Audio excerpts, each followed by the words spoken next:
Hello, friends, and welcome to part 2 of Unity of Fredericksburg's new member class. So in this video session, we will be covering the topic of Unity prayer, and I will also give you a tour around the Unity movement as it stands today. So when it comes to the topic of Unity prayer, you might recall from the first video of the new member class that prayer was one of the primary focuses that was present at the beginning of the Unity movement. Now, let me take a moment and share my slide set with you so that we can talk about that. There we go. All right, so Unity prayer. As you might recall from that first video, we talked about Myrtle and Charles Fillmore forming a silent unity in 1890. And so prayer has been a part of the Unity movement since its inception, since Myrtle Fillmore worked on her personal healing process. The process of affirmative prayer is something that was developed and taught by Unity. Now, we frequently will mention that Unity is based on the teachings of Jesus. And we say the teachings of Jesus, not the teachings about Jesus, but things that he actually said and taught and modeled for us. So Unity's style of affirmative prayer is based on how Jesus prayed. So here is a little artistic image that I'm hoping you'll be able to see. This is actually a woodcut of Jesus at the scene of raising Lazarus from the dead in the Bible. Now, just a little side note, in Unity, we do not take the stories in the Bible as being literally true, as if they actually happened. We see them as stories, as metaphor. And yet the pattern that that Jesus shows in the way he prays is very evident and consistent across stories. So, in other words, when Jesus comes to the tomb where Lazarus has been laying for some days, he doesn't beg and plead and barter with some kind of outer God. He does talk to the Father, and what he does is he demands. He says, Lazarus, come out. He doesn't do any magic rituals. He doesn't say, a series of incantations. He demands. He puts a claim on truth and to bring forth the desire that he wants. So this kind of claiming the good, even when you can't see it with your human eyes, is based on the prayer example of Jesus, and that is the basis of Unity's affirmative prayer. Now, before I go further, one thing I want to say is all prayer is good prayer. So no matter how you do it, I don't want you to feel like this part of the video that's about Unity prayer is at all criticizing or correcting or managing you in the way you pray. One of the things that we know in Unity is that when it comes to prayer, it really has to do with the energy and the intention behind it. So, outer prayer can be dressed up in all kinds of ways by different people, but when people are really praying for a healing because they care for someone, we really look at the intention behind it. So please don't be thrown off by how we present prayer and worry about how you're doing it, because just know that all prayer is good prayer. And in Unity, you will hear lots of different styles of prayer, and all of those are okay. So we're not here to boss people around about how to pray. But saying that, let's kind of talk about how Unity teaches prayer. Okay, so if you'll recall from the first class, we talked about the 5 principles, and the third one of those, which I also refer to as a practice, is through prayer and meditation, we increase our awareness of oneness and goodness. So, and let me just say, oneness and goodness are synonyms for that which we call God. So um, here's another quote from a famous Unity minister, Eric Butterworth, from The Universe is Calling. Prayer is not something we do to God or a ceremony we perform for God. It's an experience of our own God potential. We do not really pray to God, rather, we pray from a consciousness of God. Prayer is self realization and self expression. So we seek an inward focus, claiming the divine that we know that is available to us and expressing through us all the time, rather than reaching outward to something separate from us. So in Unity, we're always in a oneness perspective. So we are not separate from God. God is not something outside of us, but an energy that we are a part of and expressing.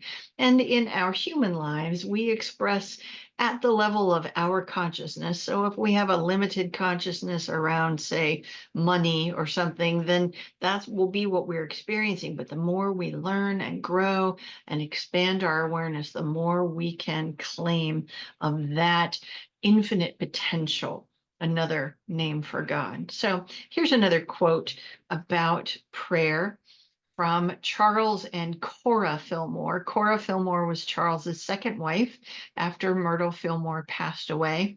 And in the book, Teach Us to Pray, they say, in our prayer time, we should have only one purpose: to attain conscious oneness with God, because this consciousness, this awareness of our oneness with God is our supply, our peace, our health.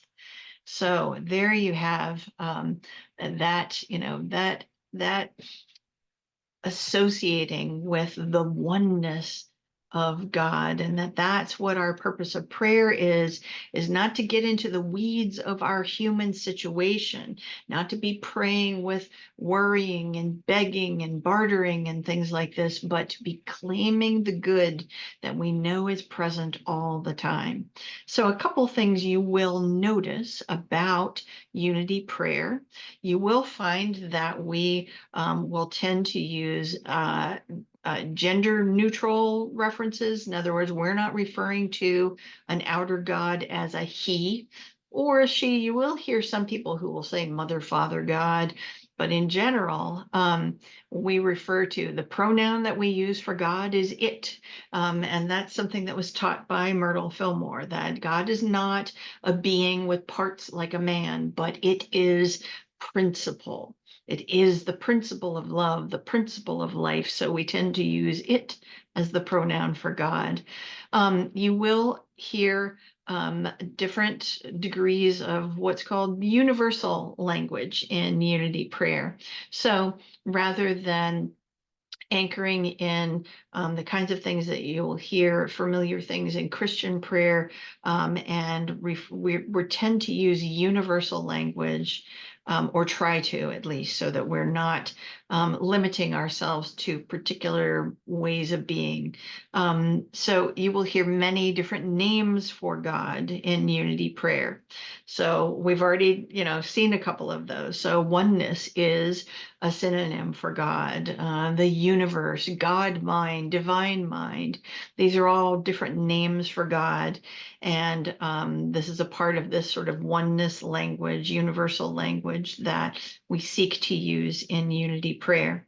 We also are not praying for specific outcomes. What? So outcomes And praying for specific outcomes, that really is about our human nature and about things that our human brains want. What we're doing in unity prayer is claiming aspects of that which we call God and claiming that those elements are present in the situation. So we are claiming divine wisdom, we are claiming divine guidance, we are claiming divine order and seeing it expressing through the situation. We're not praying for, I want my broken leg to be healed by Tuesday, and I want it to go like this. We're not using kind of outer world specific things like that. We're not praying for things like that. And we're in general not sending our prayers out to something outside of us, but seeking within our connection with all that is. So I'm going to go back to the slideshow now and show you a quote from Myrtle Fillmore that addresses this specifically. So here's Myrtle from Myrtle Fillmore's Healing Letters. Prayers aren't sent out at all. Sometimes that is our trouble. Where would we send our prayers? We should direct them to our minds and hearts and affairs. We commune with God mind within our own consciousness. Prayer is an exercise to change our thought habits and our living habits that we may set up a new and better activity in accord with the divine law rather than with the suggestions we have received from various sources. So just take a breath. All right, so prayers are not sent out at all. Again, we are modeling this on the pattern that Jesus used. So a number of times in healing stories in the Bible, you have someone coming to Jesus saying, "Oh, can you heal my servant? Can you heal me? Can you?" And again, he doesn't do a whole long prayer. He's not talking to something outside of himself.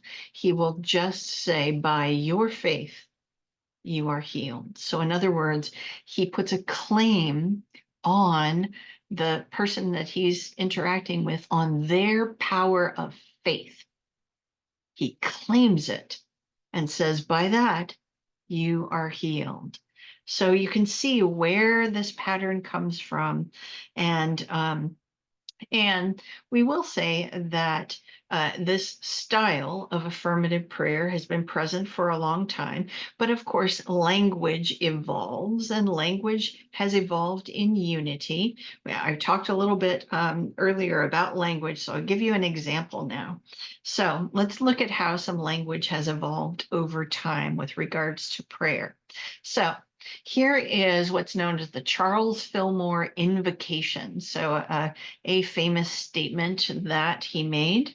So we're going to look at this, and then we're going to look at a modern update of the language. So here's Charles Fillmore. I am now in the presence of pure being and immersed in the Holy Spirit of life, love, and wisdom. I acknowledge thy presence and thy power, O blessed Spirit. In thy divine wisdom, now erase my mortal limitations, and from thy pure substance of love, bring into manifestation my world according to thy perfect law. Now, you do see that with that, of course, this language is language from the late 1800s, early 1900s. So there's a sense of formality about it. There are, thys, thy this, and thy that. So let's look at how this has been updated by a very well-known Unity teacher named Paul Hasselbeck. So here is his update of the Fillmore Invocation. I am the presence of pure beingness, emanating the whole spirit of life, love, and wisdom. I am all that principle is expressing from the point of me. I am presence and power of blessed spirit as I express divine wisdom. I allow thoughts of mortal limitation no power over me.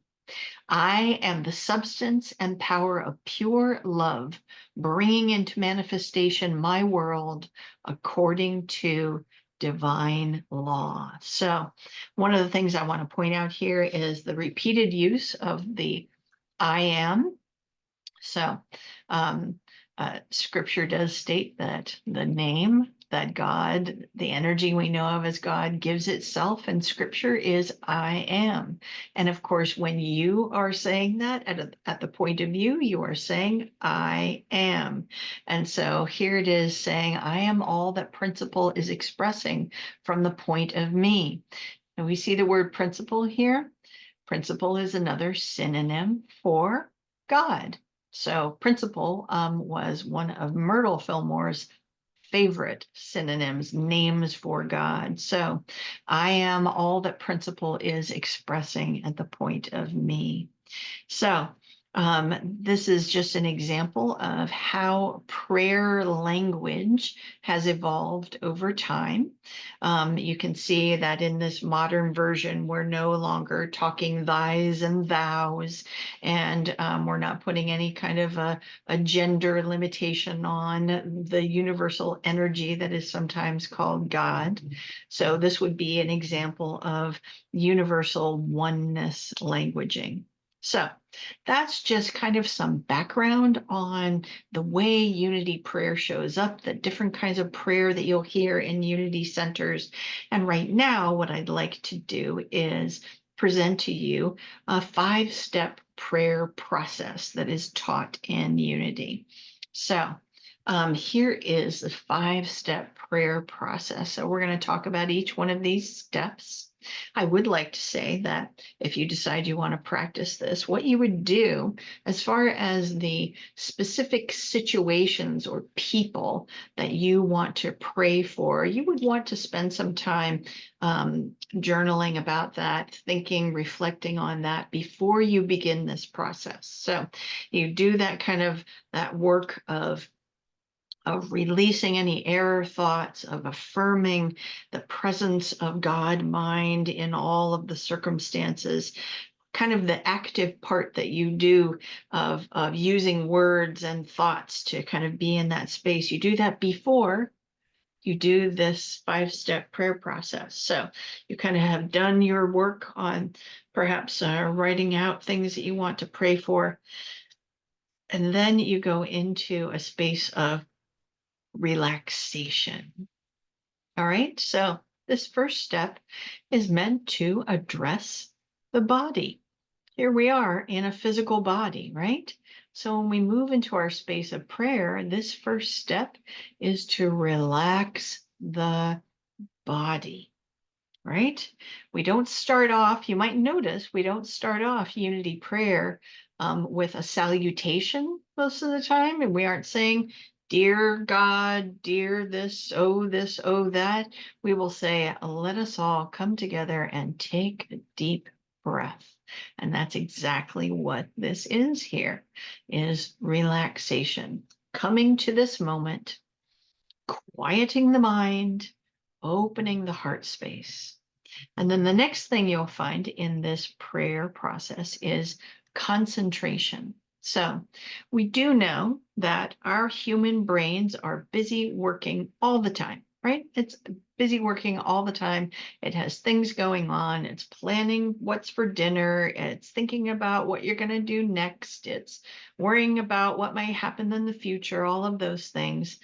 What we try to do in our prayer time in Unity is give our brain something to concentrate on so that it's not um, uh, distracting you from your time of prayer. So we use something like, you see the image here of a candle. So you can light a candle and look at that candle flame, or we will focus on the breath to give ourselves something to focus on so that we can try to quiet the mind. Now we know that the mind is going to show up and say, oh yeah, but on Tuesday we need to go grocery shopping. It's like, okay, and then you just let it go and come back to your concentration. Your concentration can be a mantra, of sorts. It can be focusing on your breathing, any number of things. It could be a repetitive physical motion. So I like to say, praying doesn't have to be done sitting still. And for some people, movement is an essential part of their spiritual practice. So you could be stretching, you could be walking, swimming, gardening, whatever it is. It's some point of concentration that helps your brain to quiet down. Then the middle element of this 5-step process is meditation. Isn't that a sweet picture?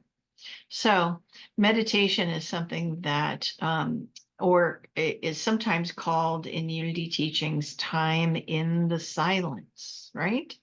So this is times when we're not doing things, we're not thinking about the things that we're praying for.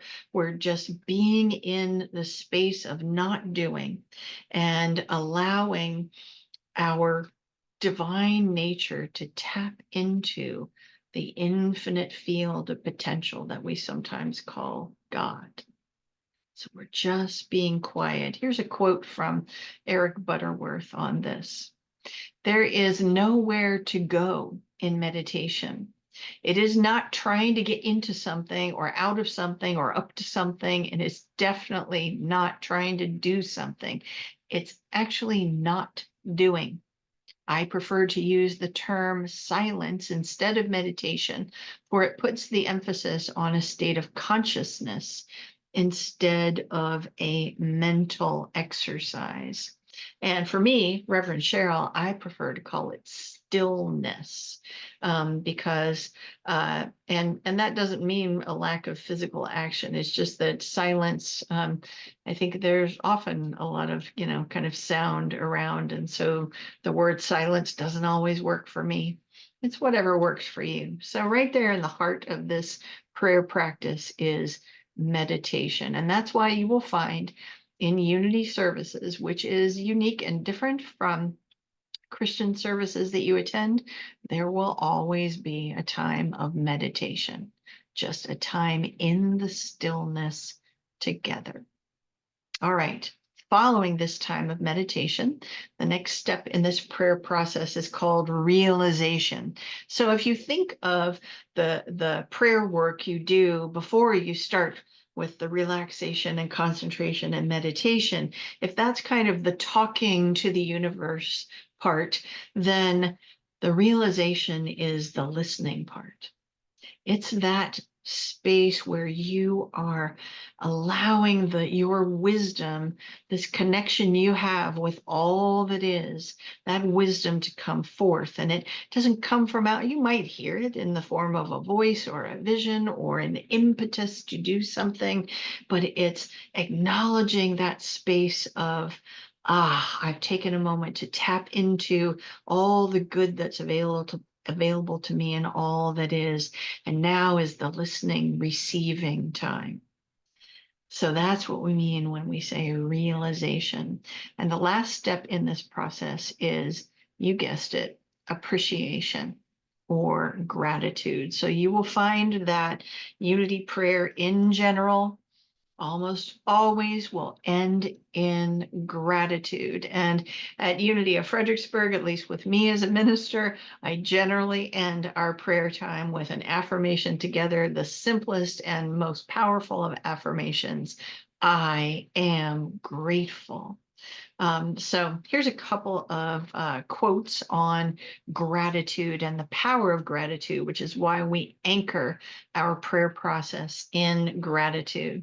Here's Charles Fillmore. True thanksgiving may be likened to rain falling upon ready soil, refreshing it and increasing its productiveness. And here's one more. Instead of a supplication, prayer should be a jubilant thanksgiving.